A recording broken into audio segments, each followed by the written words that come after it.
जय श्री राम बच्चों। आज हम पढ़ेंगे लिंग के विषय में। लिंग क्या होते हैं? शब्द के जिस रूप से उसके पुरुष या स्त्री जाति का बोध होता है उसे लिंग कहते हैं। यानी कि संज्ञा जो हमारी है वो पुरुष जाति में है या स्त्री जाति में है, इसके आधार पर जो जो शब्द ये बताते हैं वो लिंग कहलाते हैं। जैसे कि यहाँ पे परिभाषा में भी लिखा गया है, शब्द के जिस रूप से पुरुष या स्त्री जाति का बोध हो उसे लिंग कहते हैं। लिंग के भेद, लिंग के दो भेद होते हैं। हिंदी भाषा में लिंग के दो भेद होते हैं। नंबर 1 होता है पुल्लिंग, नंबर 2 होता है स्त्रीलिंग। अब हम पढ़ते हैं पुल्लिंग शब्द के बारे में। पुल्लिंग शब्द वे शब्द होते हैं जिस रूप से पुरुष जाति का बोध होता है, यानी शब्द के जिस रूप से पुरुष जाति का बोध होता है उसे पुल्लिंग कहते हैं। जैसे लड़का, पिता, कुम्हार, ये पुल्लिंग शब्द है। अब देखिए स्त्रीलिंग शब्द, शब्द के जिस रूप से स्त्री जाति का बोध होता है उसे स्त्रीलिंग कहते हैं। जैसे लड़की, माता, कुम्हारी, छात्रा।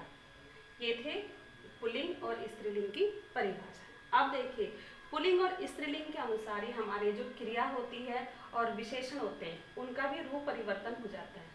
मैं इसमें दिखाऊंगी आपको। देखिए जैसे पुल्लिंग शब्द है लड़का और क्रिया है पढ़ना, तो पुल्लिंग शब्द के आधार पर जैसे कि हमारा संज्ञा जो है वो पुल्लिंग है तो क्रिया का रूप भी पुल्लिंग के हिसाब से ही हो जाता है। जैसे लड़का पढ़ता है। स्त्रीलिंग शब्द होगा, संज्ञा स्त्रीलिंग होगी जैसे लड़की, तो उसमें जो क्रिया का रूप भी है वो इसी प्रकार से परिवर्तित हो जाता है, पढ़ती है। जैसे लड़की पढ़ती है। संज्ञा हमारा पुल्लिंग में है, लड़का जाता है, क्रिया भी हमारी क्या होगी पुल्लिंग के हिसाब से होगी। और स्त्रीलिंग में है लड़की तो क्रिया आगे जाती है। इसी प्रकार से विशेषण, विशेषण शब्दों में का भी लिंग के अनुसार परिवर्तन हो जाता है। जैसे यहाँ पे देखिए संज्ञा जो हमारी पुल्लिंग में है, वहाँ पे हमारा अच्छा विशेषण क्या है, उसका रूप भी हमारा पुल्लिंग के अनुसार ही परिवर्तित हो गया, अच्छा लड़का। यहाँ पे देखिए जो हमारी संज्ञा है वो स्त्रीलिंग में है, लड़की है, तो हमारे विशेषण का रूप भी उसी के अनुसार परिवर्तित हो गया, अच्छी लड़की। लंबा लड़का, लंबी लड़की। तो इस प्रकार से हमने देखा कि जो हमारे संज्ञा क्रिया है और विशेषण है उनका रूप परिवर्तन, उनको जब हम वाक्य में प्रयोग करते हैं तो वह यह देखा जाता है कि जो हमारी संज्ञा है वो पुल्लिंग में है या स्त्रीलिंग में। अगर संज्ञा पुल्लिंग में है तो क्रिया का रूप भी उसी के अनुसार होता है, और अगर हमारी संज्ञा स्त्रीलिंग में है तो क्रिया का रूप परिवर्तन भी उसी प्रकार से होता है। और इसी प्रकार से विशेषण का भी रूप हमारा वाक्य में लिंग के अनुसार ही प्रयोग होता है। अब आप देखिए जो कुछ हमारे शब्द ऐसे होते हैं, संज्ञा शब्द हमारे ऐसे होते हैं जिनका रूप जो है हमेशा पुल्लिंग में होता है। जैसे भालू, भेड़िया, गेंदा, कमल, अंगूर, खरगोश और कछुआ। ये शब्द हमारे जो है हमेशा पुल्लिंग में रहते हैं।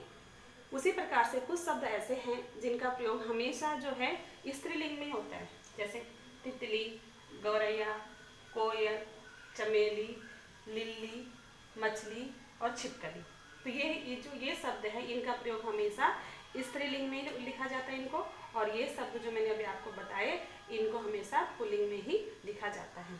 अब हम देखते हैं कुछ शब्द हमारे ऐसे होते हैं ये जो हमेशा स्त्रीलिंग और पुल्लिंग में हमेशा एक समान रूप से लिखे जाते हैं, उनका प्रयोग हमेशा एक समान होता है। स्त्रीलिंग और पुल्लिंग के अनुसार उनमें कोई भी परिवर्तन नहीं होता है। ये शब्द हमारे वो शब्द होते हैं जो किसी पद को संबोधित करते हैं, किसी पोस्ट को संबोधित करते हैं। वो जैसे मंत्री, डॉक्टर, राष्ट्रपति, प्रधानमंत्री, इंजीनियर, नर्स। ये जो हमारे शब्द हैं ये किसी पोस्ट को, ये संज्ञा के किसी भी पोस्ट को यानी पद को संबोधित करते हैं, तो ये हमेशा क्या होते हैं एक समान रूप में लिखे जाते हैं। अगर कोई मंत्री है, अगर वो स्त्रीलिंग में है तो उसको भी मंत्री बोलेंगे, और अगर वो पुल्लिंग में है तो उसको भी मंत्री बोलेंगे। इसी प्रकार से डॉक्टर है, अगर वो स्त्रीलिंग में है या पुल्लिंग में उसको डॉक्टर ही बोलेंगे। राष्ट्रपति शब्द भी है, जैसे चाहे वो पुल्लिंग में है चाहे स्त्रीलिंग में है उनको भी हमेशा राष्ट्रपति बोलेंगे। या कि स्त्रीलिंग होने के अनुसार इस पद का रूप परिवर्तन नहीं